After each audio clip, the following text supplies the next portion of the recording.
Copper का highest oxygen number +2 है, और उस +2 की वजह से क्या होगा, है ना। हाँ, ठीक है, +2 की वजह से क्या होगा, वो ऑक्सीडाइज नहीं होगा, केमोनोफोर उसको ऑक्सीडाइज नहीं करेगा, केमोनोफोर उसको ऑक्सीडाइज नहीं करेगा। वॉइस क्लियर नहीं है क्या?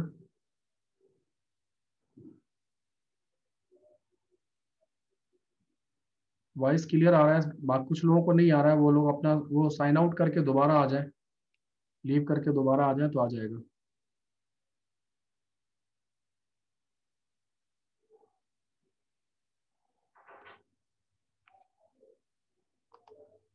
कम तो नहीं होना चाहिए। Okay okay okay. ओके, अब देखो अब सही आ रहा है क्या? अब ठीक आ रहा होगा। अब वॉइस बढ़ गया ना, देखो बढ़ गया, अब बढ़ गया होगा ना। ठीक है, सेटिंग बदल दी मैंने, वो बढ़ गया होगा। ठीक है।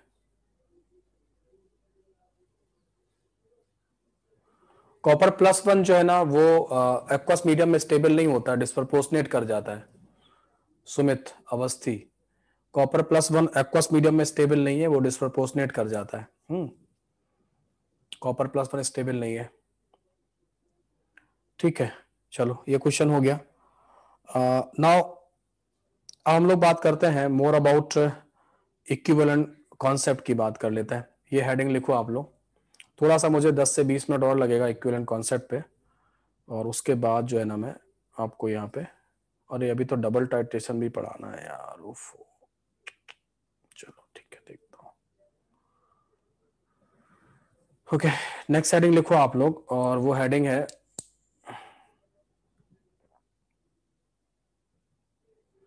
टेस्ट में। अगर टाइम बचता है आज तो फिर आखिरी में लूंगा, नहीं तो फिर बाद में लूंगा टेस्ट को, है ना। पहले ये करा दूं, नहीं टॉपिक खत्म नहीं हो रहा है।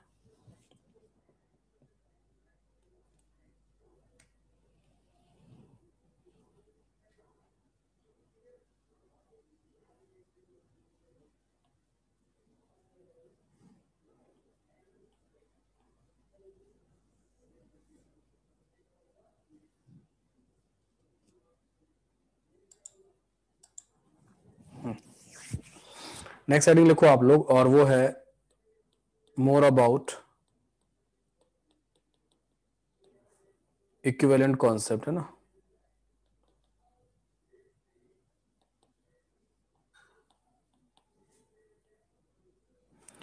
इक्विवेलेंट कॉन्सेप्ट में मैं आपको कुछ रिएक्शंस लिख के बताता हूँ।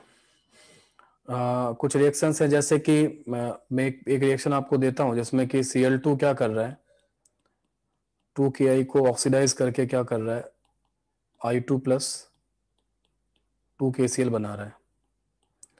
दूसरा रिएक्शन मैं आपको दे रहा हूं, जैसे कि एक IO3- आयन है, I- आयन से रिएक्ट करके क्या बना रहा है, I2 बना रहा है। ये आपका स्टेप 1 है। अब होगा क्या कि स्टेप 2 में आप क्या करोगे, स्टेप 2 में formed I2 will react with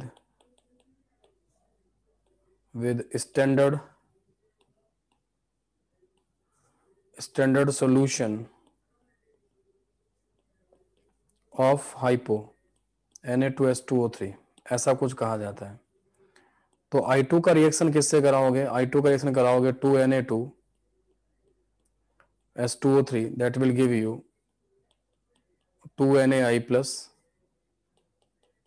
Na2S4O6, है ना, ऐसा रहेगा।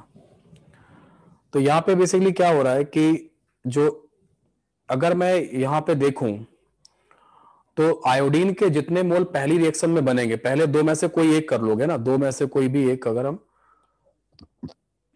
दो में से कोई एक रिएक्शन लेते हैं, या तो पहला वाला या दूसरा वाला, ये तो गारंटी है कि अगर यहां पे ए मोल बना होगा और यहां पर भी मान लो ए मोल बना है, जैसा भी आप मान लो, यहां पे मान लो बी मोल बना है, जो भी है, ठीक है, मतलब जितने भी मोल बनेंगे यहां पर, इसको भी ए मान के चलते हैं ताकि मोल वाली बात डिस्कशन में सेम रहे, है ना। यहां पर भी मान लो ए मोल बना है, जो भी मोल बने होंगे दोनों में से कोई एक लेना है, तो दोनों का मैंने सेम अननोन माना हुआ है। तो जितने मोल यहां पे बने हैं उतने ही मोल जाके यहां पे रिएक्ट होंगे, है ना, आयोडीन के, ये तो गारंटी है, कोई समस्या नहीं है। ओके, लेकिन यहां पे जो वैलेंसी फैक्टर है आयोडीन का कितना होगा, बताओगे मुझे कितना है वैलेंसी फैक्टर यहाँ पे आयोडीन का, है ना, आयोडीन का जो वैलेंसी फैक्टर है वो कितना है यहाँ पे, एक एक करके जरा वैलेंसी फैक्टर बताओ कितना आ रहा है। 2 आ रहा है, बिल्कुल यहाँ पे 2 आ रहा है। और यहाँ पे कितना आ रहा है, इस जगह पे वैलेंसी फैक्टर कितना आ रहा है, यहाँ पे कितना आ रहा है I2 का, यहाँ पर भी 2 आएगा क्योंकि ये 0 है और यहाँ -1 है, तो 2 ही आएगा, एक का चेंज 2 के लिए 2 का चेंज हो जाएगा। ये जो सेकेंड रिएक्शन है यहाँ वैलेंसी फैक्टर बता सकते हो कितना आएगा,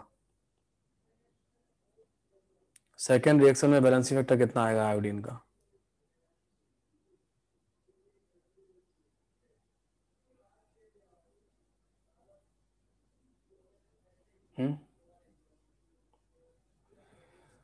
सेकेंड रिएक्शन में क्या आएगा, वो होगा N1N2 divide by N1 plus N2, ये आएगा। सो N1 की वैल्यू कितनी आएगी यहाँ पे 0, ये -1 है, तो यहाँ पे N1 जो आएगा वो आएगा 2 और N2 आएगा 10, ठीक है, तो 2 इंटू 10 डिवाइड बाई 2 प्लस 10, ठीक है, ये हो जाएगा 20/12,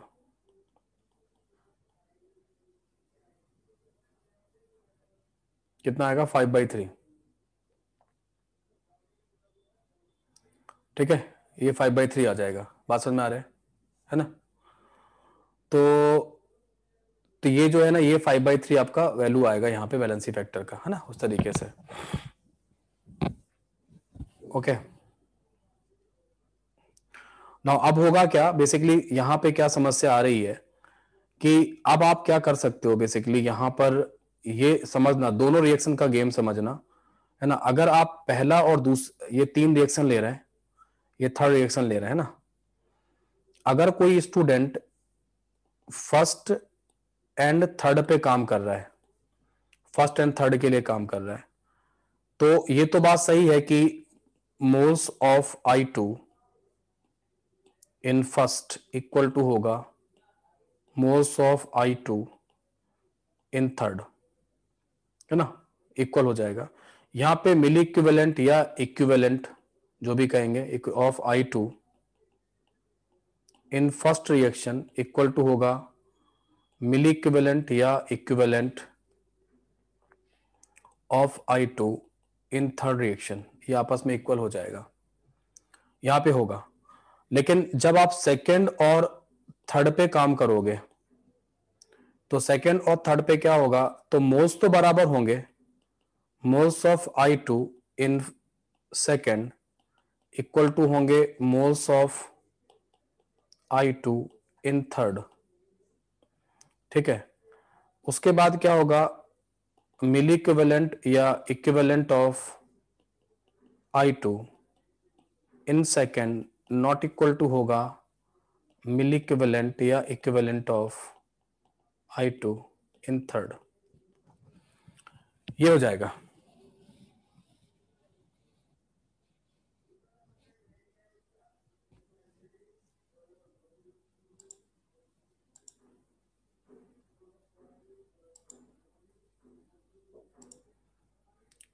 वी आर ली ज्वाइन, ये कौन है यार भाई, क्या प्रॉब्लम है आपको, चलो, है ना, चलो बात शुरू करते हैं अपना काम से, है ना, फिर से टाइम खराब कर देंगे।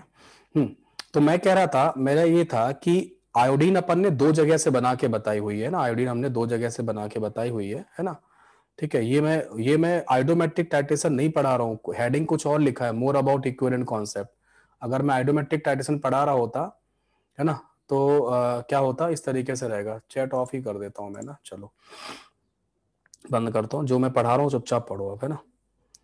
मोर, तो यहाँ पे क्या होगा, पहले वाला जो पहला समझ में आया ना, फर्स्ट और थर्ड में क्यों बराबर किया, फर्स्ट और थर्ड में देखो मोल तो कैसे भी बराबर होंगे, मोल का तो कोई दिक्कत है नहीं, जैसे जितने बनेंगे पहली रिएक्शन में उतने ही दूसरी रिएक्शन में क्या होंगे, बनेंगे, है ना, उतने ही है ना, उतने ही क्या होंगे, उतने ही दूसरी रिएक्शन में जो है ना वो क्या होंगे, यूज होंगे। ओके, अब मिली इक्विवेलेंट जो होगा बराबर हो रहा है किसमें, इस वाली कंडीशन में मिली इक्विवेलेंट बराबर हो रहा है। वो इसलिए बराबर हो रहा है, यहाँ मिली इक्विवेलेंट बराबर हो रहे हैं I2 के और सोडियम थारसल्फेट के, जो I2 जाके रिएक्ट हो रहा है, दोनों जगह I2 के बराबर हो रहे हैं, लेकिन थर्ड में बराबर नहीं हो रहा है। थर्ड में बराबर ना होने का जो रीजन है वो डिफरेंट वैलेंसी फैक्टर है। जो सेकेंड रिएक्शन है वहां वैलेंसी फैक्टर I2 को कितना आ रहा है, 5/3 आ रहा है I2 का वैलेंसी फैक्टर, और यहां जो वैलेंसी फैक्टर निकल के आ रहा है वो कितना निकल के आ रहा है, वो 2 निकल के आ रहा है। समझे, ये 2 निकल के आ रहा है I2 का वैलेंसी फैक्टर। तो जब आप इक्विवेलेंट यहां पे इक्विवेलेंट बनाओगे तो क्या होगा, मोल्स इनटू वैलेंसी फैक्टर, और यहां जब इक्विवेलेंट बनाओगे तो क्या होगा, moles into valency factor. Moles कितने थे, मोल्स तो ए निकल के ही आएंगे, वैलेंसी फैक्टर लेकिन 5/3 है। यहाँ पे इक्विवेलेंट के मोल्स कितने थे, ए थे, और वैलेंसी फैक्टर कितना था, 2 था, तो 2a आ रहा है। क्या आप इस 2a को इस 5/3 के बराबर कर सकते हो क्या, ये पॉसिबल है क्या, ये नहीं पॉसिबल है, ये इक्वल नहीं हो सकता है।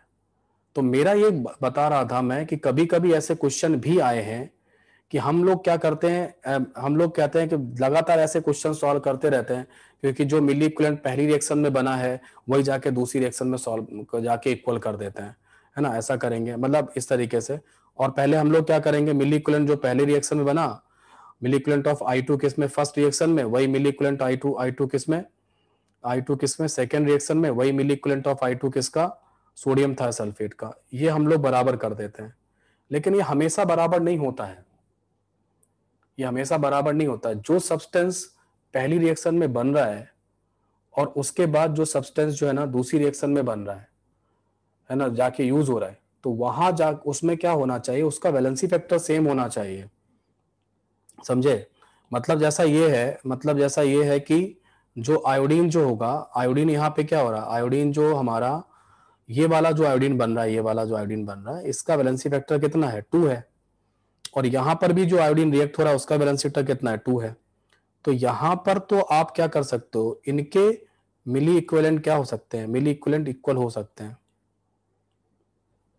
क्योंकि दोनों का वैलेंसी फैक्टर सेम है। लेकिन अगर आप इधर देखोगे, है ना, अगर आप इधर देखोगे, यहाँ पे इस वाले को देख, जिसको मैं ग्रीन पेन से मार्क कर रहा हूं, ये जो कैलकुलेशन है, यहाँ पे I2 का वैलेंसी फैक्टर कितना आ रहा है, 5/3 आ रहा है, और जब आप उसको यहां जाके रिएक्ट कराओगे तब उसका वैलेंसी फैक्टर कितना आ रहा है, 2 आ रहा है। तो यहां पे आप मिली इक्विवेलेंट क्या होगा, क्या लिखोगे, नॉट इक्वल। मिली इक्विवेलेंट या इक्विवेलेंट आपस में इक्वल नहीं होंगे। लेकिन मोल को फर्क नहीं पड़ता, मोल तो एक अमाउंट है ना, मोल तो एक अमाउंट है, उसमें वैलेंसी फैक्टर का गेम नहीं है। वैलेंसी फैक्टर बदल सकता है, किसी क्वांटिटी का मोल नहीं बदल सकता। क्यों, क्योंकि वो तो 6.02 10 की पावर 23 मॉलिक्यूल्स का नंबर है ना, वो नहीं बदलेगा। तो मोल में लेकिन इक्वल होगा, मोल यहां पर भी इक्वल होगा, मोल्स आप इक्वल कर सकते हैं यहां पर भी, और मोल्स आप इक्वल कर सकते हैं यहां पर भी, मोल्स आप इक्वल यहां भी कर सकते हैं। ये मैं समझाना चाह रहा हूं कि कोई चीज जो पहली रिएक्शन में बन रही है उसको जब नेक्स्ट रिएक्शन में ले जाओगे और इक्विवेलेंट कॉन्सेप्ट लगाने की इच्छा रखते हो, तो उस देख लेना कि यार जो पहले स्टेप में जो इक्विवेलेंट बना रहे हो ना उस सब्सटेंस के, वहां वैलेंसी फैक्टर, और जो दूसरी रिएक्शन जहां जाके यूज कर रहे हो उस सब्सटेंस के इक्विवेलेंट को, वहां उसका वैलेंसी फैक्टर कैसा होना चाहिए, सेम होना चाहिए, अदरवाइज यूज नहीं कर सकते आप इस चीज को। तो ये बड़ा सा ब्लेंडर हो सकता है कभी, अगर IT एडवांस में क्वेश्चन वगैरह पूछा गया है तो हो सकता है इस तरीके का गड़बड़ कर सकते हो, ठीक है। तो ये चीज मैंने पहले नहीं बताई थी, है ना, बताई थी क्या पहले, नहीं बताई थी, है ना, ठीक है, तो आप देख लो, हाँ ठीक है, नहीं बताया था ना, ठीक है।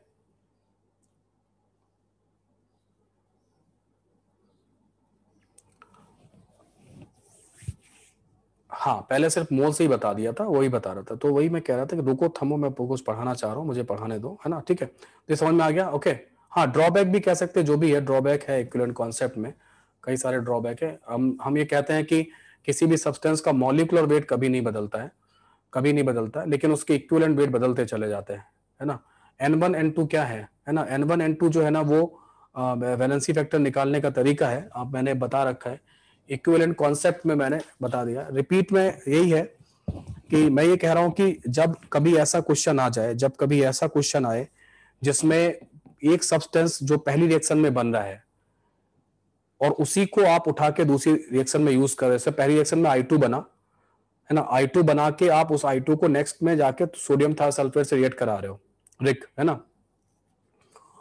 तो जो I2 पहली रिएक्शन में बना हुआ है उसके मिलीक्विवेलेंट अगर दूसरी रिएक्शन में जाके आप बराबर करते हो कि milliequivalent of I2 formed in the first reaction equal to milliequivalent of I2 reacted in the second reaction sodium thiosulphate वाली, तो वो तभी पॉसिबल है जब क्या होगा है ना, तभी पॉसिबल है जब दोनों जगह I2 का वैलेंसी वेक्टर सेम हो, अदरवाइज सेम नहीं हो जाएगा।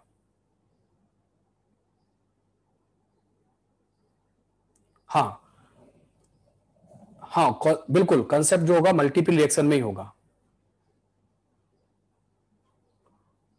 हाँ इससे बिल्कुल बिल्कुल यही है। अनु कह रहा है कि सर मैं फिर मोल कंसेप्ट लगा लूं, बिल्कुल सही, आप मोल कंसेप्ट लगा लो, प्रिपेयर फॉर मोल कंसेप्ट है ना, फिर हम मोल कंसेप्ट लगा सकते हैं है ना। लेकिन समस्या क्या होती है कि एग्जामिनर भी स्मार्ट होता है, वो नॉर्मेलिटी दे देता है कभी कभी है ना, उस तरीके से ये रहेगा। ठीक है, तुम लोग कुछ पूछा नहीं करो है ना, पूछा नहीं करो कि क्या चल रहा है ना, तो तुम लोग चुपचाप, तुम्हारा काम है चुपचाप पढ़ना है ना।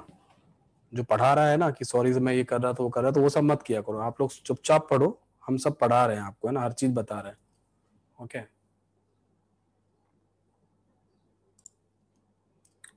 देख लो, नोट कर लो आदित्य फटाफट जल्दी से।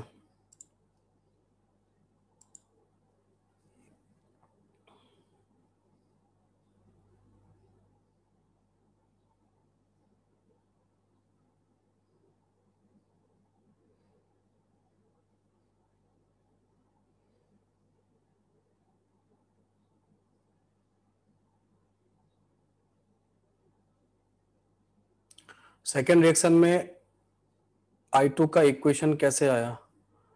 सेकेंड रिएक्शन में शुभम क्या बात कर रहे हो, जो है ना इसका यार वैलेंसी फैक्टर निकालना सिखाया बेटा, आपको याद नहीं, इसका मतलब है ना आपको सेकेंड रिएक्शन में वैलेंसी फैक्टर कैसे निकाला है ना, मैंने पढ़ा रखा है ना, आपको याद नहीं इसका मतलब। ठीक है चलो आगे बढ़ते हैं। और इस क्वेश्चन में हाँ डिस्प्रपोर्शनेशन वाला फॉर्मूला लगेगा है ना, डिस्प्रपोर्शनेशन का उल्टा लिखा हुआ है, तो इस तरीके से ये क्वेश्चन JEE 2001 का क्वेश्चन है आपके सामने है ना, देखो आप इसे पढ़ो, इसको हम लोग करते हैं। अच्छा क्वेश्चन बनाया था, दिया था, और ऐसे क्वेश्चंस अगर आने लगे तो अभी पूछने लगेंगे तो फिर तुम लोगों को समस्या होगी, मतलब JEE का ही क्वेश्चन है ना। तो देता तो हूँ यार, नोट करने का टाइम पता नहीं क्या करते हो, मुझे यही समझ में नहीं आ रहा है ना। दे तो रहा हूँ टाइम, और कितना टाइम दूं, लो लिखो और लिख लो।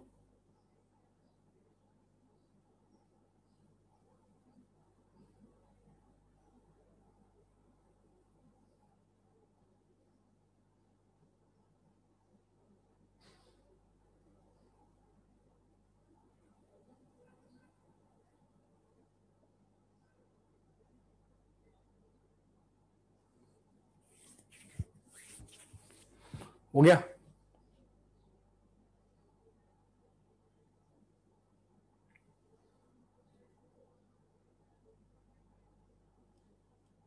अरे वो कहाँ गया जिसने IT के नाम से नाम रखा हुआ है, कौन है IT वाला वो? हो गया भाई?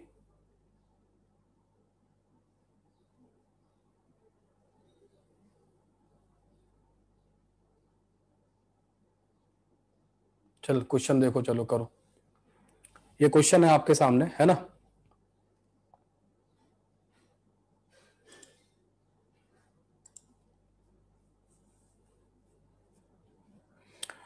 तो क्वेश्चन जो है ना वो क्या होगा इसमें,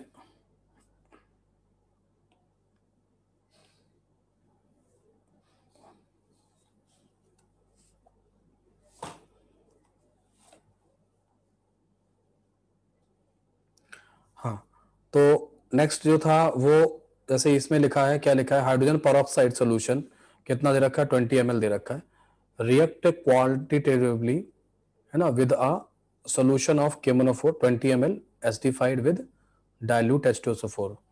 तो ये आप इसका एक फ्लो चार्ट बनाओ कि 20 ml जो H2O2 है वो 20 ml केमोनोफोर से रिएक्ट कर रहा है किसमें, एसिडिक मीडियम में है ना। अब कहता है कि the same volume of the केमोनोफोर solution is just decolorized by 10 ml of MnSO4 in neutral medium, simultaneously forming a dark brown precipitate of hydrated MnO2. ठीक, तो कहता है कि the same volume of the KMnO4 solution is just decolorized by 10 ml of MnSO4 in neutral medium, simultaneously forming a dark brown precipitate of hydrated MnO2, है ना। आगे कहता है the brown precipitate is dissolved in 10 ml of 0.2 molar sodium oxalate under the boiling conditions in the presence of dilute H2SO4. कहता है कि write the balance equation involved in the reactions and calculate the molarity of H2O2. तो ये question है, मैंने आपको पढ़ के बता दिया। अब हम लोग इसको सॉल्व करेंगे, है ना, और देखेंगे कि इसमें क्वेश्चन में कहाँ कहाँ क्या क्या डिफिकल्टी है। तो मैं एक बार अंडरलाइन फिर से हटा रहा हूँ, और मैं ताकि मैं जब मैं इसको समझाऊंगा तो मैं जब दोबारा अंडरलाइन करूंगा ताकि आपको याद आ जाएगा, है ना। तो पहली लाइन का फ्लो चार्ट बना रहा हूँ कि हाइड्रोजन पेरोक्साइड 20 ml है, जो कि KMnO4 से रिएक्ट करता है, वो भी 20 ml है और एसिडिफाइड है ये। तो इसका पहले मैं लिख देता हूँ काम, है ना, एक एक करके जो है ना मैं इसको लिखता हूँ। अब क्वेश्चन लिख लेना, इतनी देर तक मैं अंडरलाइन करके लिख रहा था। अब अगर किसी ने ये बोला कि मेरा क्वेश्चन नहीं लिखा हुआ है तो गलत बात है ना। इतनी देर से मैं अंडरलाइन कर रहा था, है ना। अभी भी क्वेश्चन आपको स्क्रीन पे दिख रहा है, अभी भी आप लिख सकते हो, है ना। तो हम लोग क्या कर रहे हैं, एक तो है H2O2 का रिएक्शन कर रहे हैं। किसके साथ कर रहे हैं H2O2 का रिएक्शन, है ना। H2O2 का रिएक्शन कर रहे हैं KMnO4 के साथ। KMnO4 मीडियम कौन सा है, एसिडिक मीडियम है। तो KMnO4 तो अपने आप को कहां भेजेगा, Mn2+ में भेजेगा, और H2O2 को -1 से ऑक्सीडाइज करके कहां भेज देगा, O2 में भेज देगा। KMnO4 कैन ऑक्सीडाइज H2O2, ये अपनी क्लास में सब लोग जानते हैं। अब इसके बारे में क्या बोला गया है, ये 20 ml यूज हो रहा है, इसकी मोलरिटी कैलकुलेट करनी है। देखो आप ध्यान से, ये लिखा है ना, मोलरिटी ऑफ H2O2 लिखा हुआ है, ये कैलकुलेट करनी है आपको। तो मोलरिटी जब कैलकुलेट करनी है तो अपन एक्स मोलर मान लेते हैं, और क्या है, ये एक्स मोलर है, ओके, ये रहेगा। और इसका भी कितना यूज हुआ है, इसका भी 20 ml यूज हो रहा है। इसकी मोलरिटी दे नहीं रखी है क्वेश्चन में, कहीं पे भी नहीं है, आप देख लेना। तो इसको हम वाई मोलर मान लेते हैं ना। ये हमारा फर्स्ट रिएक्शन जो हमारे क्वेश्चन में कहा जा रहा है हमको, पहली दो लाइन जो मैंने अंडरलाइन की है उसके हिसाब से मैंने यहाँ पे कर दिया है, ओके, डन। अब इसके बाद क्या होगा, यहाँ पर फिर से आगे बढ़ते हैं और देखते हैं। कहता है कि द सेम वॉल्यूम मतलब 20 ml of KMnO4 solution is just decolorized by 10 ml of MnSO4 in neutral medium, simultaneously forming a dark brown precipitate of hydrated MnO2. क्या कहना चाह रहा है, ये कहना चाह रहा है, ये दूसरी रिएक्शन के बारे में आपको समझाना चाह रहे हैं। और ये कह रहे हैं कि जो सेम KMnO4 है ना, ये MnO4 जो था इस तरीके से, है ना, के हटा देते हैं, के का बार बार प्रॉब्लम आ रहा है तो अपन हटा देंगे इसको, कोई मतलब नहीं, के कुछ करेगा नहीं, अपना परमैग्नेट आयन है। और ये MnSO4 के साथ रिएक्ट करेगा, मतलब Mn2+ आयन से रिएक्ट करेगा, ऐसे करके ये रिएक्ट करेगा। या इसको MnSO4 से Mn2+ आयन मिलेगा, और फाइनली क्या बनेगा, फाइनली बनेगा ये MnO2 बनेगा। मैंने MnO2 आपको बताया भी था कि MnO2 जो है ना वो डार्क, मतलब ब्लैक कलर का ऑक्साइड होता है, ये मैंने क्लास में समझा। इन्होंने डार्क ब्राउन लिखा हुआ है, तो एक ही बात है, इसी के बारे में इन्होंने कहा है कि ये डार्क ब्राउन बनेगा, इसी के बारे में इन्होंने ये बताया हुआ है, ठीक है। स्टेप 1 में KMnO4 लिखना है, ठीक है। स्टेप 1 में KMnO4 लिख देते हैं, KMnO2 लिख गया, स्टेप 1 में KMnO4 लिख देता है, ठीक है, गलत लिख गया था, चलिए, है ना, ये हो जाएगा। तो ये कंप्लीट है। अब वो कह रहा है कि सेम वॉल्यूम रेट कराओ, तो ठीक है भाई, हम सेम वॉल्यूम रेट करा देते हैं, इसका 20 ml लिख लेते हैं।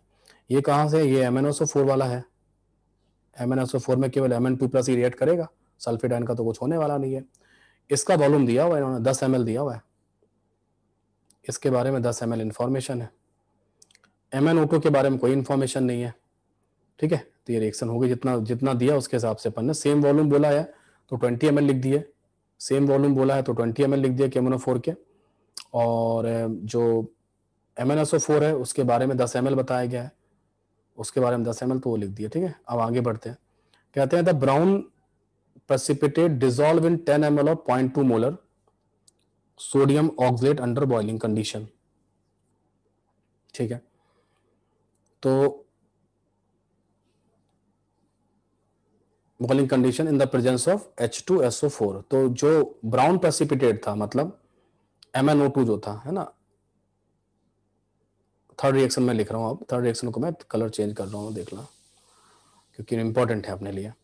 थर्ड रिएक्शन में वो कह रहा है कि MnO2 जो है ना वो सोडियम ऑक्सलेट से रिएक्ट कर रहा है, Na2C2O4 से रिएक्ट कर रहा है, मीडियम एसिडिक है, बॉयल किया जा रहा है ना, एसिडिक मीडियम ही दिया हुआ है ना, ठीक है। In presence of dilute H2SO4 last में लिखा हुआ है, ये लिखा हुआ है in presence of dilute H2SO4, ये लिखा हुआ है, तो मीडियम एसिडिक है ना। तो एसिडिक मीडियम में क्या होगा, MnO2 एक अच्छा ऑक्सीडाइजिंग एजेंट होता है, MnO2 is also a good oxidising agent. और अगर आपको याद हो तो अपन ने क्लोराइड आयन को Cl2 में भेजने के लिए MnO2 मिलाया था एक बार, सॉल्ट एनालिसिस में मिलाया था मैंने, है ना। क्योंकि जो क्लोराइड आयन को जो कॉन्सेंट्रेटेड HCl होता था, H2SO4 जो होता था, वो केवल HCl तक ही भेज पाता था, ऑक्सीडाइज नहीं कर पा रहा था। तो MnO2 मिला के ऑक्सीडाइज कराया गया था। MnO2 is also a good oxidising agent. तो MnO2 अच्छा ऑक्सीडाइजिंग एजेंट होता है, ठीक है ना। तो इसलिए क्या करेगा, वो ऑक्सीडाइज करेगा, किसको ऑक्सीडाइज करेगा, ऑक्सलेट को ऑक्सीडाइज करेगा +3 से CO2 में +4 में, और खुद रिड्यूस होगा, खुद कहां जाएगा, Mn2+ में ही जाएगा, क्योंकि मीडियम है एसिडिक। एसिडिक होने की वजह से Mn कंपाउंड जो है ना वो कहां जाएंगे, वो +2 में चले जाएंगे, ठीक है। और ये +4 में है। आ रही बात समझ में? ओके। अब हमें जो डेटा दिया गया है इस क्वेश्चन में जो डेटा दिया गया वो दिया गया है, कितना दिया गया, 10 ml 0.2 मोलर दिया गया। तो फिलहाल ये हमें दिया गया है 10 ml और 0.2 मोलर, है ना, इस तरीके से हो जाएगा। ओके, ये हो जाएगा 10 ml और 0.2 मोलर जो है ना वो दिया गया है, ठीक। अब इसका जो वैलेंसी फैक्टर है वो क्या होगा, इसका वैलेंसी फैक्टर क्या होगा,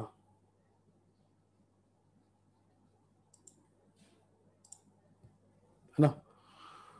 इसका वैलेंसी फैक्टर क्या होगा बोलो, इसका वैलेंसी फैक्टर 2 होगा। ओके, और इसका वैलेंसी फैक्टर क्या होगा यहां पे,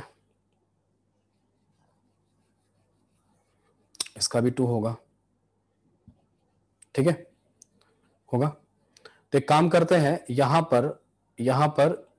पे इसके मिली इक्विवेलेंट निकालते हैं, मिली इक्विवेलेंट ऑफ Na(C2O4) निकालते हैं, कितने निकल के आएंगे, 10 × 0.2 × 2, कितने आएंगे, 4 मिली इक्विवेलेंट आएंगे। क्या आप एग्री करते हो कि ये 4 मिली इक्विवेलेंट इसके भी होंगे,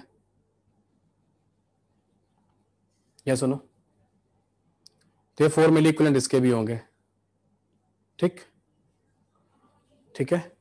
अब यहां पे अगर आपने एक इमोशनल डिसीजन लिया, क्या डिसीजन लिया कि MnO2 कौन सी रिएक्शन से आ रहा था, MnO2 को देने वाला, थर्ड में जो MnO2 आया है उसको देने वाला कौन है, सेकेंड रिएक्शन। तो समटाइम स्टूडेंट क्या कर सकता है, स्टूडेंट करेगा कि ये जो 4 मिली इक्विवेलेंट है, ये वाले 4 मिली इक्विवेलेंट उठा के वो यहां रखना चाहेगा, और ये उसकी भारी मिस्टेक होगी, ये उसकी भारी मिस्टेक हो जाएगी। क्यों हो जाएगी, क्यों हो जाएगी, हाँ, वैलेंसी फैक्टर डिफरेंट है। तो आप बता सकते हैं कि क्या आएगा वैलेंसी फैक्टर, यहां पे क्या आएगा, N1 N2 upon N1 + N2, ये +4 स्टेट में है ना। तो N1 की एक की वैल्यू कितनी आएगी, एक का 4 2 आ जाएगा N1, ठीक है, और एक कितना 5 आ जाएगा, ठीक है, और 2 + 5 आ जाएगा, तो 10/7 आ जाएगा।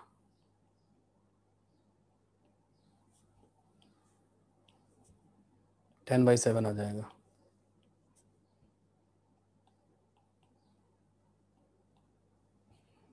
ठीक है, सो वैलेंसी फैक्टर डिफरेंट होने की वजह से आप ये काम नहीं कर सकते, है ना, मिली इक्विवेलेंट आप बराबर नहीं कर सकते, लेकिन आप क्या बराबर कर सकते हो, क्या बराबर कर सकते हो, मोल्स बराबर कर सकते हो। तो एक काम करते हैं ना, यहां पे हम लोग मिली मोल्स कैलकुलेट करते हैं ना, कितने आएंगे, मिली मोल्स ऑफ MnO2 कितने आएंगे, yes, milli equivalent divide by valency factor. 4 milli equivalent थे, वैलेंसी फैक्टर 2 है, सर 2 मिली मोल्स आ जाएंगे। सो रेदर देन राइटिंग 4, ये आपका ये रॉन्ग है, ये नहीं लिखेंगे, याद है, मैंने जानबूझ के लिख रहा हूं ताकि अगर आप स्क्रीनशॉट वगैरह लोगे, रिकॉर्डिंग देखोगे या कुछ भी करोगे तो याद आएगा सब चीजों का। है ना। अब मैं पेन चेंज करके लिख दे रहा हूँ यहाँ पे, और वो पेन चेंज करके यहाँ पे लिख दे रहा हूँ। इसका 2 मिली इक्विवेलेंट है, सॉरी वो गलती हो गया, इसका 2 मिली मोल है।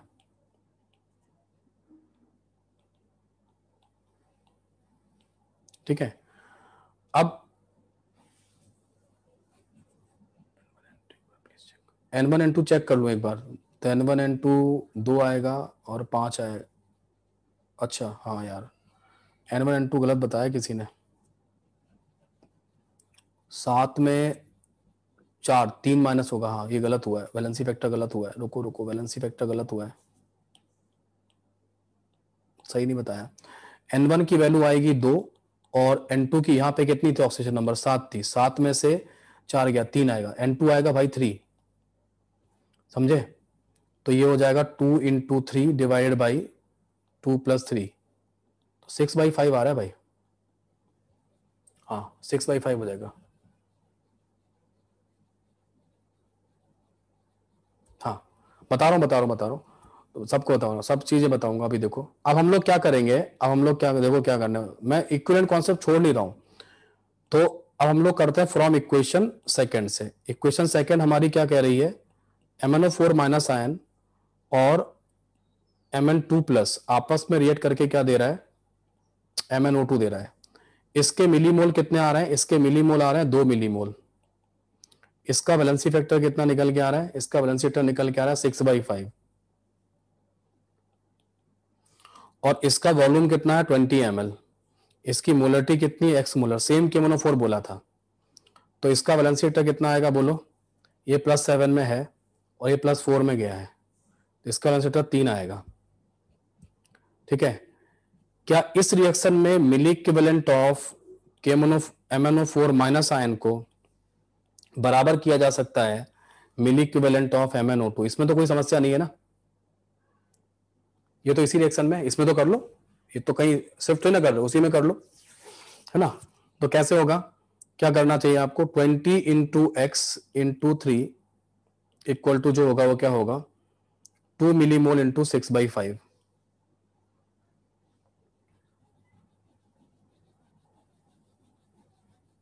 ये सुनो, ठीक है। तो आप क्या कर सकते हो, आप यहाँ पे ये 2 टाइम्स चला जाएगा, 4 हो जाएगा, 4 को यहाँ कैंसिल करो, 5 बार आ जाएगा, तो यहाँ पे x की वैल्यू जो आएगी 1/25 आ जाएगी। ये क्या आ गया, ये आ गया molarity of MnO4 minus ion, ये आ जाएगा। या सुनो, किसका x किसका लिया था मैंने, अरे यार सॉरी सॉरी, ये गड़बड़ कर दी, फिर गड़बड़ कर दी, रुक जाओ 1 मिनट रुको। x सिंबल जो अपन ने लिया है ना, वो किसका लिया था, x सिंबल अपन ने लिया है उसका, ऊपर में x सिंबल जो लिया है वो किसके लिया है, H2O2 का लिया है। KMnO4 का अपन ने सिंबल y लिया था, तो we can take y over here, no issue, यहाँ y आ जाएगा, यहाँ y आ जाएगा, यहाँ y आ जाएगा। अब ठीक है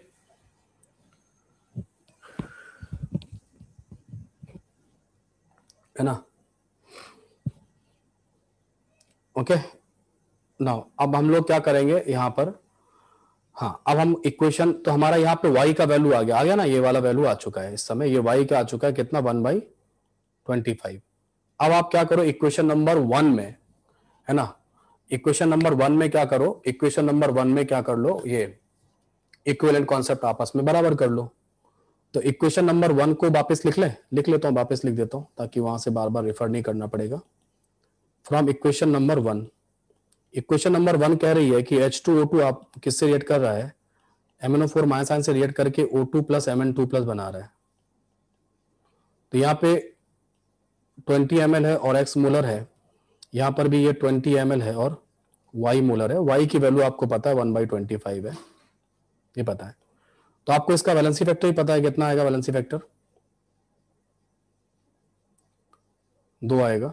यहाँ वैलेंसी फैक्टर कितना आएगा, 5 आएगा। ठीक है, तो क्या हो जाएगा, मिली इक्विवेलेंट ऑफ H2O2 बराबर होगा मिली equivalent of MnO4 minus ion. तो मिली इक्विवेलेंट कैसे आएगा, 20 into x into 2, equal to आएगा 20 इंटू 1/25 मिलीमोल्स इंटू 5। तो ये 20 खत्म हो गया, ठीक है।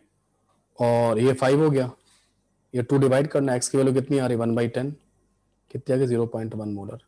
डेटा भी दो, कितना अच्छा डेटा बना हुआ है, एकदम बढ़िया सा डेटा आ गया, ये आंसर आ गया आपका मोलरिटी का, ये क्वेश्चन है, ठीक है।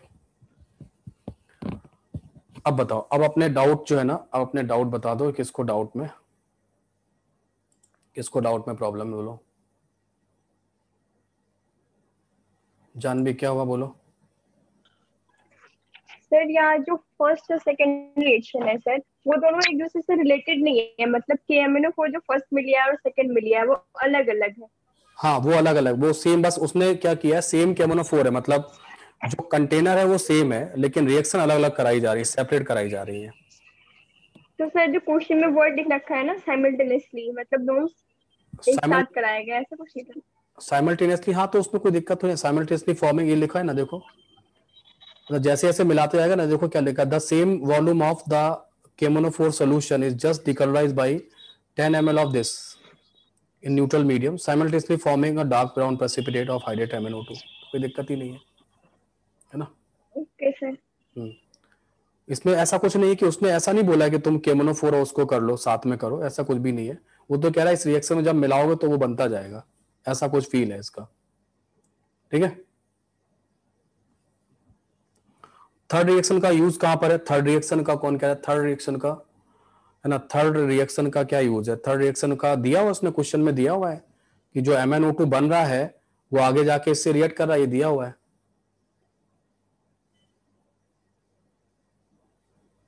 हाउ वी कंफर्म दैट ये जाएगा, तो ये लिखा हुआ है यार देवेश, इसमें कंफर्म क्या करना है, इसमें तो लिखा हुआ है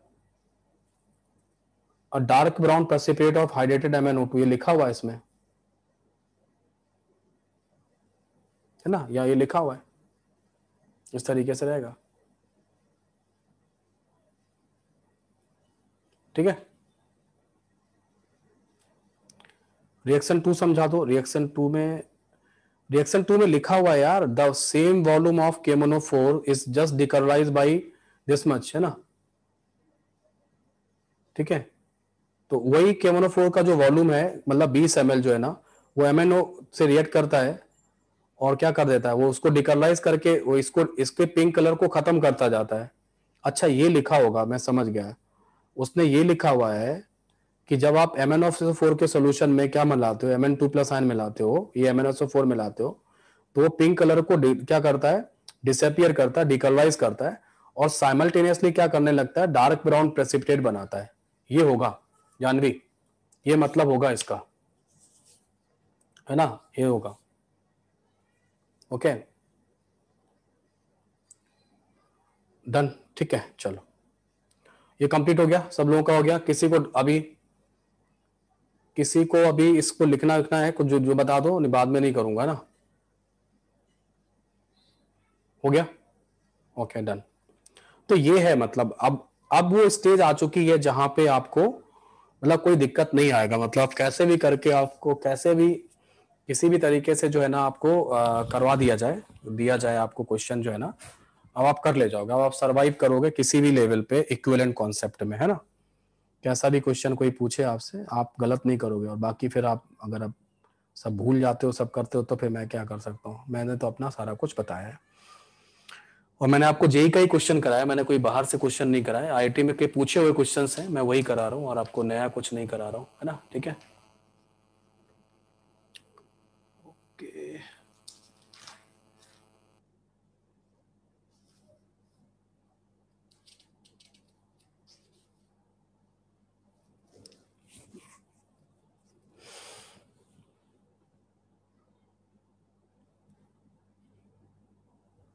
हाँ, तो ये नहीं अच्छे हैं, मतलब ये आपके फंडामेंटल डेवलप करने के लिए अच्छे हैं, जिनको आता है ना, बाकी कोई दिक्कत नहीं है, ठीक है। चलो यहाँ रुको, और अब हम लोग बात करते हैं, यहाँ पर एक हमारा छोटा सा टॉपिक और भी है, और वो है डबल टाइट्रेशन।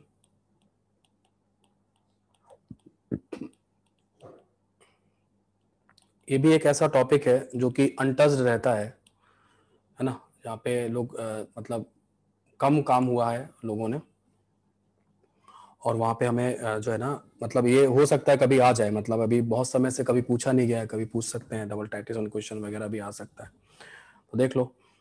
डबल टाइट्रेशन क्या होता है? डबल जैसा इसका नाम है, 2 बार टाइट्रेशन करने की हमारी मजबूरी बन जाती है, 2 बार टाइट्रेशन करने की हमारी मजबूरी हो जाती है।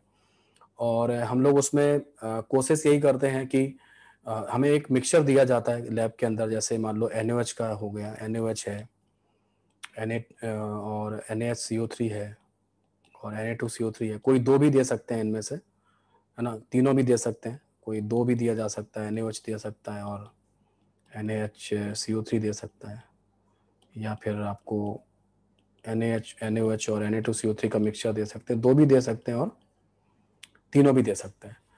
इन मिक्सचर को अलग अलग आइडेंटिफाई करने के लिए कि कितने कितने अलग अलग अमाउंट में है एक, तो उसको काम करने के लिए आपको 2 टाइट्रेशन करने पड़ते हैं।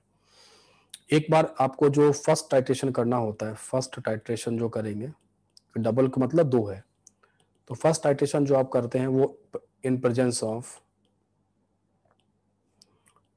ऑफ फिनोप्थलीन करते हैं।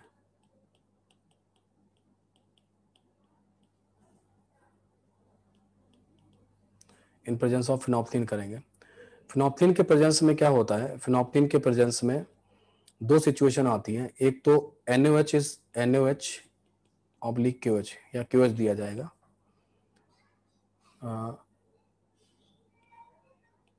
Should be complete neutralise.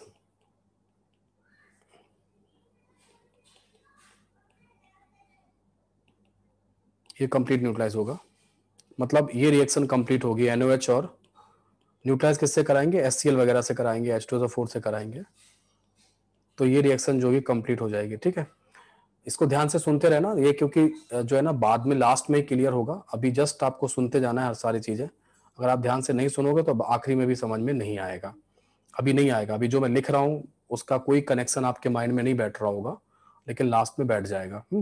अभी बना रहा हूँ उसको, अभी सुनते जाना ध्यान से। और जो दूसरा सब्सटेंस है Na2CO3, Na2CO3 is half neutralise,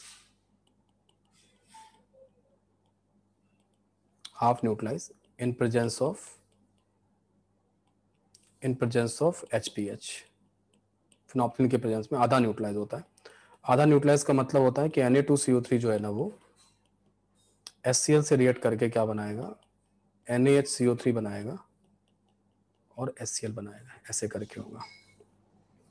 ठीक है, उसके बाद आपको, इसके बाद आपको क्या करना पड़ता है? सेकेंड टाइट्रेशन परफॉर्म करना पड़ता है। सेकेंड टाइट्रेशन किसके परफॉर्म में होता है? In the presence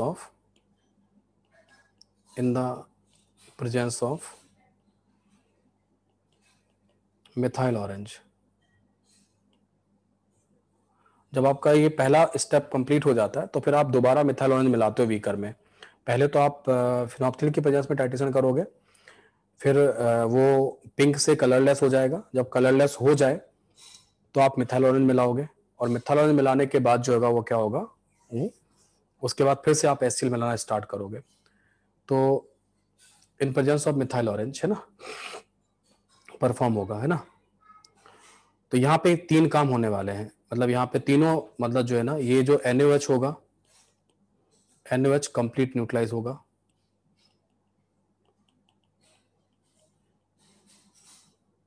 complete neutralise होगा, मतलब रिएक्शन क्या होगी?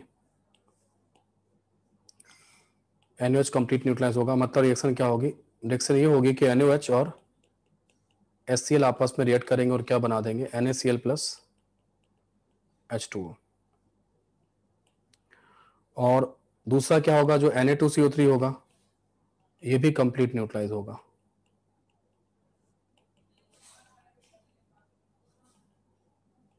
कंप्लीट न्यूट्रलाइज होगा। ठीक है, और Na2CO3 प्लस ट्वाइस HCl मिलके क्या करेगा? 2NaCl plus H2O plus CO2, ये रिएक्शन देगा।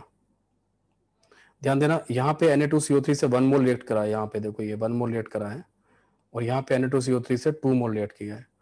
तो 2 मोल जब रिएक्ट हुआ है ना, ठीक है, 2 मोल जब रिएक्ट हुआ है तो क्या होगा? 2 मोल जब रिएक्ट हुआ है तो क्या होगा बोलो, है ना। 2 मोल जब रिएक्ट हुआ है तो कंप्लीट न्यूट्रलाइजेशन हो गया है, जहां पे 1 मोल HCl रिएक्ट हुआ है वहां पे हाफ न्यूट्रलाइजेशन हो गया। ठीक है, नाउ अब हम लोग बात करते हैं सी में, थर्ड रिएक्शन, जो हमारा तीसरा सब्सटेंस था NaSCO3, वो भी क्या हो जाता है, वो भी कंप्लीट न्यूट्रलाइज हो जाता है, वो भी कंप्लीट न्यूट्रलाइज हो जाता है।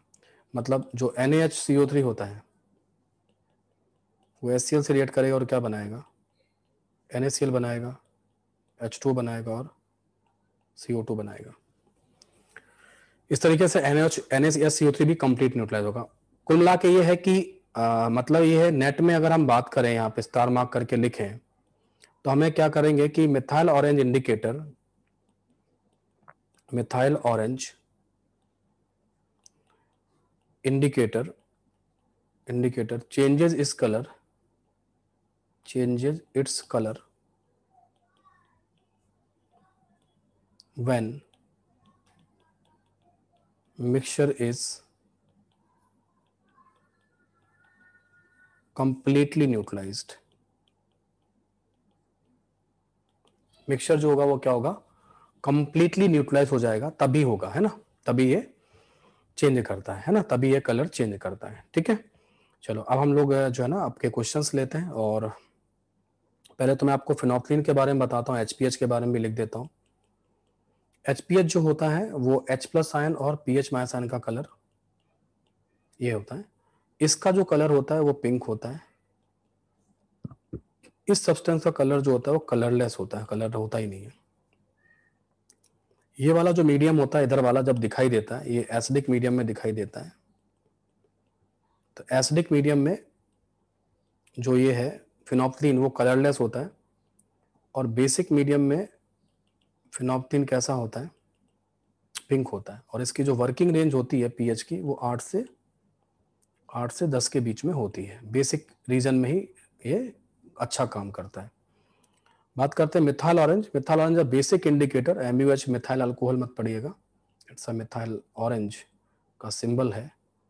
यहाँ पे Me+ और OH आयन होता है। OH आयन H+ आयन के कोई कलर नहीं होते हैं। इसका कलर रेड होता है, इसका कलर येलो होता है। ये वाला जो मीडियम होता है ये बेसिक मीडियम होता है, और ये जो होता है ये कौन सा होता है, ये आपका एसिडिक मीडियम होता है। ठीक है, और इसकी जो वर्किंग रेंज होती है वो कहाँ से होती है, वो 3 से 4 pH के बीच में होती है, 3.1 4 इस तरीके से होती है। ठीक, ये रहता है ना।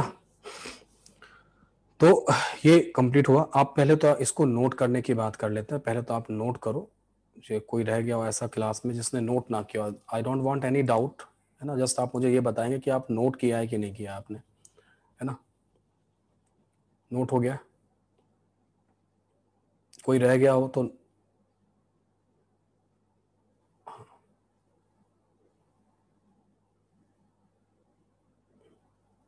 ये भी नोट कर लो, टाइटेशन।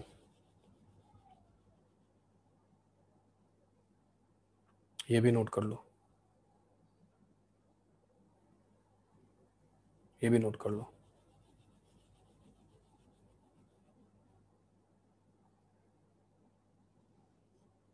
नोट हो गया?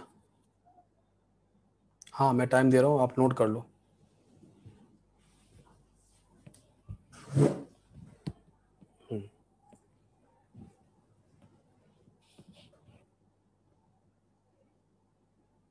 ये वाला नोट हो गया सबका? नीचे यहाँ नोट हो गया, नीचे वाला, है ना। एक बार ऊपर स्क्रॉल कर दूंगा मैं, रुक जाओ। ये वाला नोट कर लिया है? पहले नीचे वाला नोट कर लो, ये वाला HPH वाला सारा नोट कर लो। अब ऊपर आ जाओ, लो ये वाला नोट हो गया, देख लो।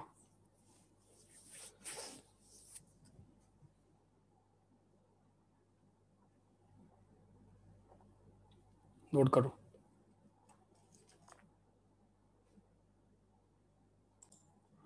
मैं एक बार फिर से रिपीट कर देता हूँ क्योंकि मैंने ये रिकॉर्ड नहीं किया, स्टॉप थी रिकॉर्डिंग।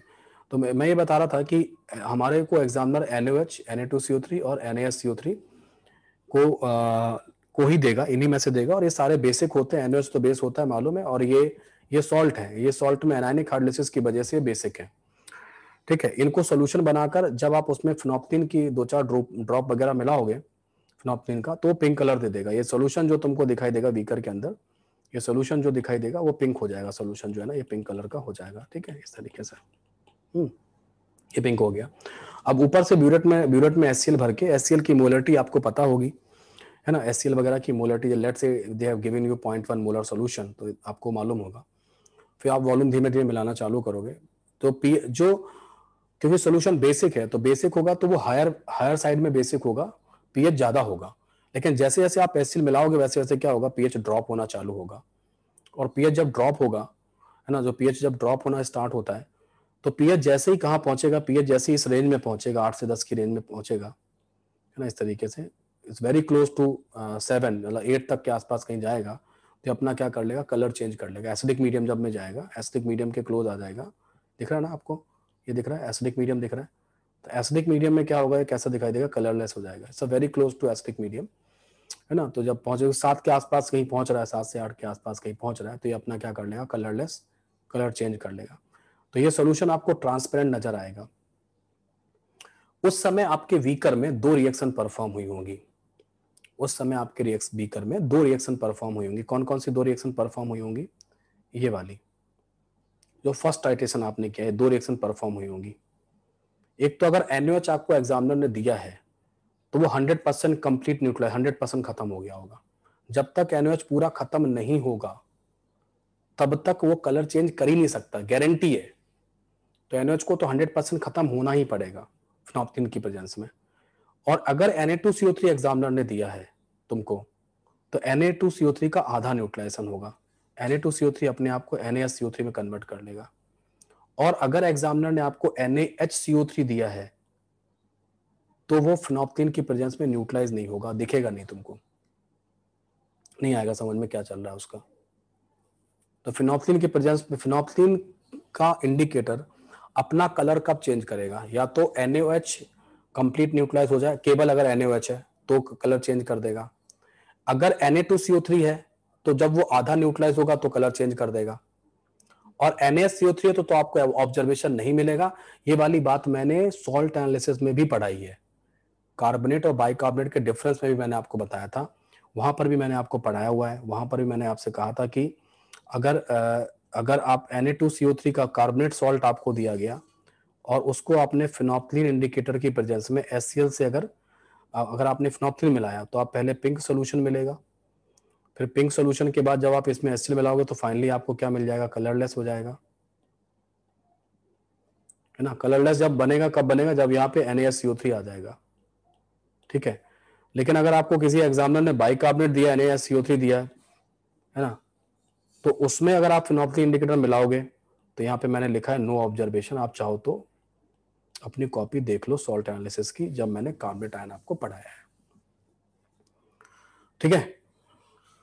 तो मेरा ये क्वेश्चन है कि अगर एग्जामिनर आपको ये दोनों कॉम्बिनेशन देता है, NaOH और Na2CO3 देता है, मान लो देता है ना, तो क्या फिनोप्थिन इंडिकेटर, अब मैं यहाँ पे डाउट ले लूंगा, आपके चैट ओपन कर रहा हूं, क्या फिनोप्थिन इंडिकेटर की प्रेजेंस में क्या आपने कंप्लीट न्यूट्रलाइजेशन करा पाया, क्या फिनोप्थिन ने अपना कलर कब चेंज कर दिया, कब चेंज कर दिया। NaOH तो पूरा न्यूट्रलाइज हुआ, दैट इज ओके, लेकिन जो Na2CO3 था वो कितना न्यूट्रलाइज हो पाया,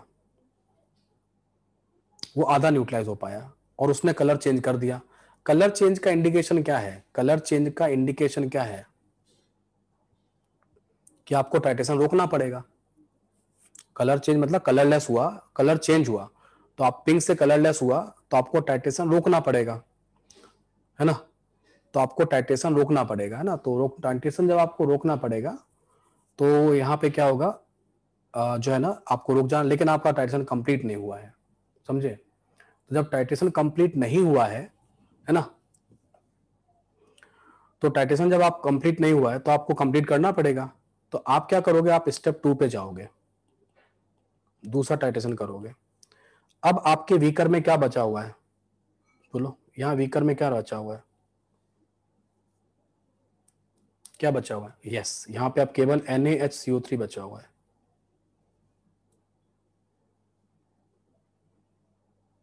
NaSCO3 बचा हुआ है, ठीक है। तो NaSCO3 जो बचा हुआ है, इसमें क्या होगा, इसको अब आप क्या करोगे, न्यूट्रलाइज करोगे, किससे, किससे न्यूट्रलाइज करोगे, हाँ, HCl से न्यूट्रलाइज करोगे, ब्यूरेट से आप HCl करोगे। अब आप यहाँ पे क्या करोगे, आप मिथाइल ऑरेंज मिला लेना, MUH मिला लेना। तो मिथाइल ऑरेंज क्या करेगा, जैसे आप मिथाइल ऑरेंज मिलाओगे इंस्टेंटली कैसा हो जाएगा, येलो हो जाएगा।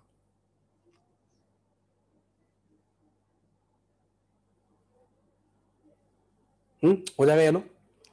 फिर आप धीमे धीमे धीमे धीमे जब HCl मिलाओगे तो मिथाइल ऑरेंज की जो वर्किंग रेंज है किस साइड में, देखो बहुत ज्यादा एसिडिक साइड में, देखो 3 से 4 बिल्कुल एसिडिक साइड में, बिल्कुल एसिडिक साइड में।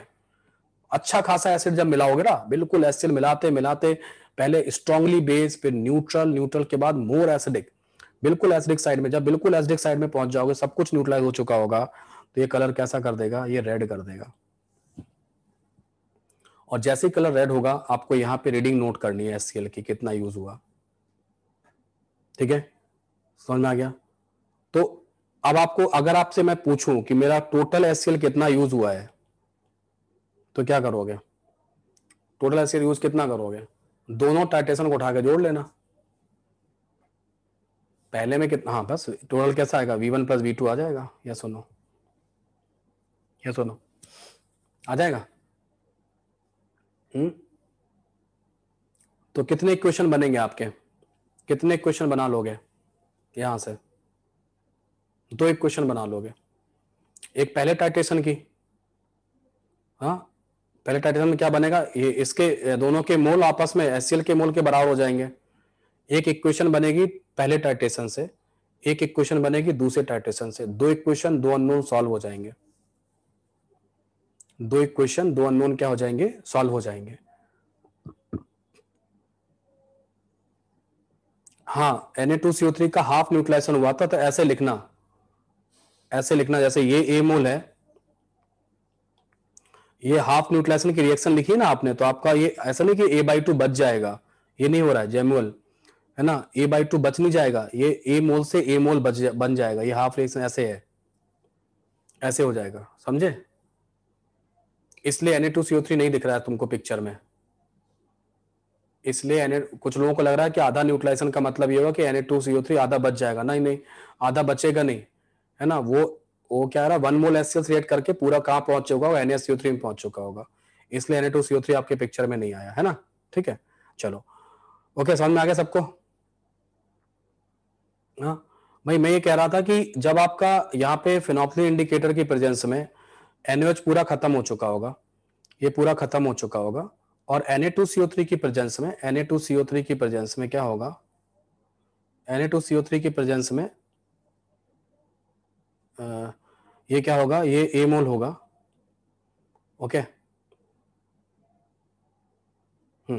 देवेश कह रहा है आप पहले स्टेप में क्यों नहीं लिया, है ना, मैं बता रहा हूं अभी। तो ये A मोल आ जाएगा ऐसे करके, और यही A मोल जो होगा, क्योंकि ये तो खत्म हो चुका है, NaOH खत्म हो चुका है।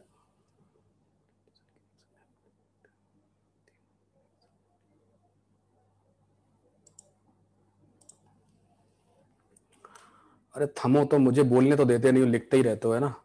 कौन है ये अलंकर्ता परमेश्वर, कौन है, रुको मुझे तो बोलने तो दो पूरा, तब तो बता पाऊं। तो यहाँ पे जो A मोल होगा वो क्या होगा, ये A मोल बनेगा ऐसे करके, A मोल बनेगा, तो NaSCO3 आ जाएगा। और NaSCO3 को जब आप न्यूट्रलाइज करोगे किससे, मिथाइल ऑरेंज से की प्रेजेंस में न्यूट्रलाइज करोगे, तो क्योंकि आप HCl काफी कुछ HCl आप फिनोल्फिन की प्रेजेंस में मिला चुके हो, फिनोल्फिन की प्रेजेंस में आप बिल्कुल लगभग 7 के आसपास ही आ गए हो। अब आप HCl मिलाओगे ना मिथाइल ऑरेंज की प्रेजेंस में, तो आप डेफिनेटली मोर एसिडिक साइड में जाओगे। और फिनोल्फिन इंडिकेटर का जो, मिथाइल ऑरेंज इंडिकेटर का जो वर्किंग रेंज है वो 3 से 4 के बीच में है। तो आप जब ज्यादा एसिडिक साइड में पहुंचोगे तो ये येलो से क्या हो जाएगा, रेड हो जाएगा। इसलिए आपको यहाँ पे टाइटेशन, यहाँ पे वॉल्यूम देख लेना, ये V2 वॉल्यूम होगा, तो टोटल वॉल्यूम जो यूज आएगा V1 + V2 आ जाएगा। ठीक, अब एक स्टूडेंट ऐसा काम भी कर सकता था, क्या कर सकता था कि वो सिंगल टाइट्रेशन परफॉर्म करे, सिंगल टाइट्रेशन परफॉर्म करता, एक टाइट्रेशन कैसे करता, वो क्या करता, यहां पे मिक्सचर जो आपको दिया गया था NaOH का और Na2CO3 का, वो शुरुआत से क्या करता, जब वो HCl मिलाना शुरू करता उससे पहले वो क्या करता, फिनोल्फिन नहीं करता। फिनोल्फिन यहां पे HCl भरा हुआ है, यहां पे वो मिथाइल ऑरेंज मिला लेता। जैसे मिथाइल ऑरेंज मिलाता तो यहां पे कलर येलो हो जाता। अब आप HCl मिलाना शुरू करते, अगर मैं कहता हूं कि मेरे लिए यहाँ पे जो मैंने पहला टाइट्रेशन किया था फिनोप्टेन के प्रेजेंस में, मेरा V1 मान लो 100 ml आया, समझना, और यहां मुझे V2 की वैल्यू 50 ml मिली, तो मेरा जो V1 प्लस V2 आएगा कितना आएगा, 100 प्लस 50 कितना आएगा, 150 ml टोटल HCl लगेगा। समझना ध्यान से। अब जो स्टूडेंट सिंगल टाइट्रेशन परफॉर्म करना चाहता है, सिंगल, वो क्या करेगा, वो शुरुआत से मिथाइल ऑरेंज मिला लेगा, पहले में वो नहीं मिलाएगा, ये नहीं मिलाएगा, शुरुआत से क्या करेगा, ये मिला लेगा, ठीक है।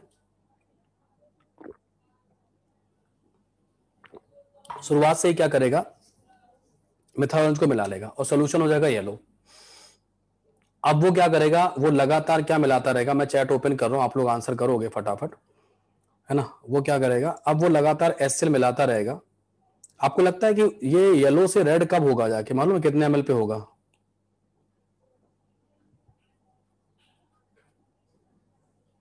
कितने पे होगा, वो 150 ml पे ही होगा, कंप्लीट। बिल्कुल मैं यही कह रहा था कि जब Na जब in presence of methyl orange कितने पर जाता है, मिथाइल ऑरेंज कितनी पे जाता है, जाके अपने आप को टाइट्रेट रिएक्ट करता है। मिथाइल ऑरेंज 3 और 4 के बीच में है, 3 और 4 के बीच में। आप सोचो अगर NaOH बचा रहा तो मिथाइल ऑरेंज कलर चेंज नहीं करेगा, Na2CO3 बचा रहा तो भी नहीं चेंज करेगा, NaSO3 बचाएगा तो भी नहीं करेगा। जब तक सब कुछ खत्म नहीं होगा, जब तक सारे बेसिक कंपोनेंट खत्म नहीं होंगे, तब तक मिथाइल ऑरेंज अपना कलर चेंज नहीं कर सकता है। इसलिए मैं कह रहा हूं ये जो लाइन लिखी मैंने स्टार मार्क करके, उसको समझो मैंने ये क्या लिखा है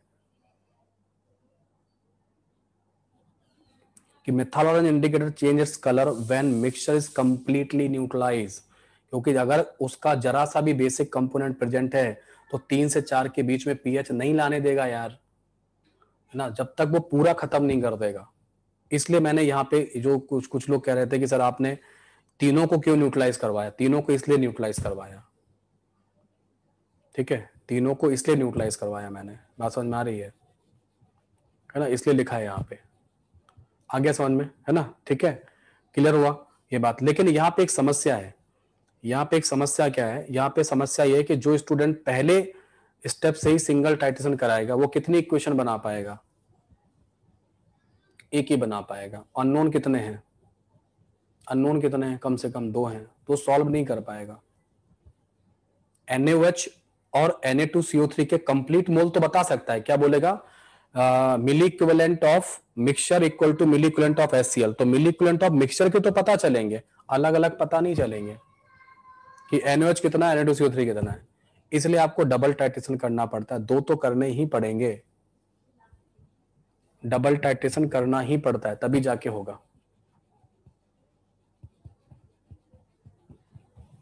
स्टेप 2 में, हाँ, अगर स्टेप 2 में जो है ना, ये वाला जो है ना, स्टेप 2 में क्या बोल रहा है साकेत, क्या कहना चाह रहे हो, मुझे समझ में नहीं आ रहा तुम्हारा। Na2CO3 आधा न्यूट्रलाइज क्यों हुआ, आधा न्यूट्रलाइज इसलिए हुआ कि आधा न्यूट्रलाइज होते ही क्या होगा, वेट अ मिनट, एक ये डाउट और भी सही डाउट है, किसी को आता है, लोग पूछते हैं मेरे से हर बार कि सर Na2CO3 का आधा न्यूट्रलाइजेशन क्यों हुआ। Na2CO3 का जब आधा न्यूट्रलाइजेशन होता है उसी समय कलर चेंज कर जाता है, तुम कुछ नहीं कर सकते। वो जब Na2CO3 आधा न्यूट्रलाइज करता है उसी समय पीएच वो जो है ना सोल्यूशन का, वो 8 से 10 के रेंज में आ जाता है और फिनोप्टेन को कलरलेस हो जाता है। इसलिए मैं कह रहा हूं कि वो आधा, फिनोप्टेन कोई हेल्प नहीं कर रहा है, फिनोप्टेन Na2CO3 को आधा न्यूट्रलाइज करने में हेल्प नहीं कर रहा है। वो ये कह रहा है कि जब Na2CO3 जब आधा न्यूट्रलाइज होता है उस स्टेज पर सॉल्यूशन का जो पीएच है वो 8 से 10 के बीच में आ जाता है, और जिसकी वजह से जो है ना पीएच क्या होगा, वो कलरलेस, वो चेंज कर लेता है अपना कलर। ये मैं बोल रहा हूं। अब तो क्लियर है ना, अब तो क्लियर है,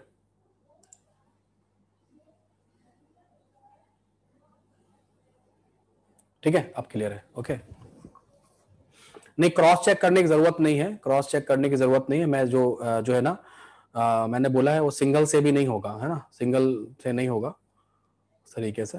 अगर मास आपको पता है तो आप कर लोगे, मास वगैरह पता होगा तो 2 इक्वेशन बन जाएंगी और 2 इससे बन जाएगा, ठीक है, हाँ ठीक है, डन। तो अब आप क्या कर सकते हो, हम आपको एक आध क्वेश्चन दे देते हैं, अगर मेरे पास अगर है फटाफट, तो आप लोग अटेम्प्ट कर लीजिएगा और नेक्स्ट क्लास में, है ना, रेडी रहिए।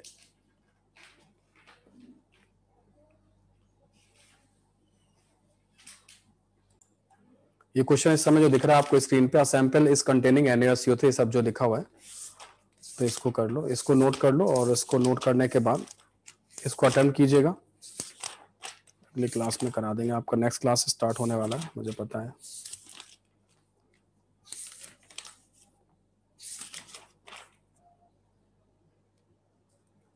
सौर्य क्या हुआ, सौर्य गर्ग?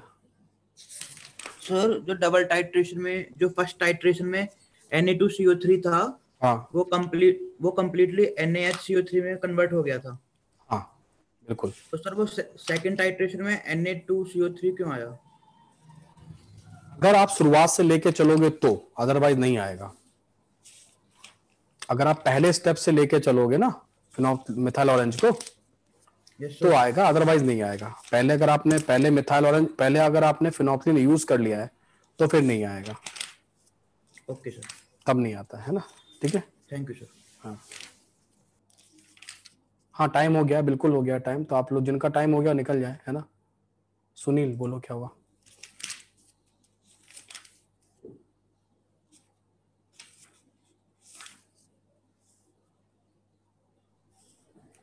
सर मैं ऐसे पूछ रहा था, जो सर फर्स्ट टाइट्रेशन में अपन ने Na2CO4 से अपन ने NaHC2O4 बनाया ना सर, तो सर इसके अंदर प्लस HCl भी बना अपने पास। HCl कहाँ बना? सर आपने लिखवाया ना सर प्लस HCl। अरे वो NaCl होगा यार, कहीं देखो, HCl लिखवा दिया है क्या?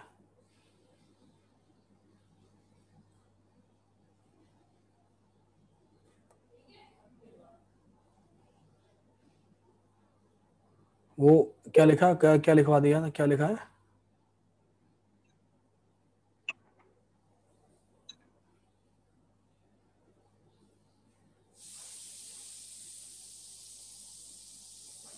अरे गलत लिख दिया यार। Yes sir. ये गलत हो गया, यहाँ पे ये नहीं होगा, यहाँ पे NaCl कर ले, ये तो समझ में आ ही गया होगा यार, NaCl होगा। Okay sir. ठीक है, इसको और इसको इक्विवेलेंट कॉन्सेप्ट से अपने को नहीं करना है ना, इसको मोल कॉन्सेप्ट से ही करना है, ठीक है। यस।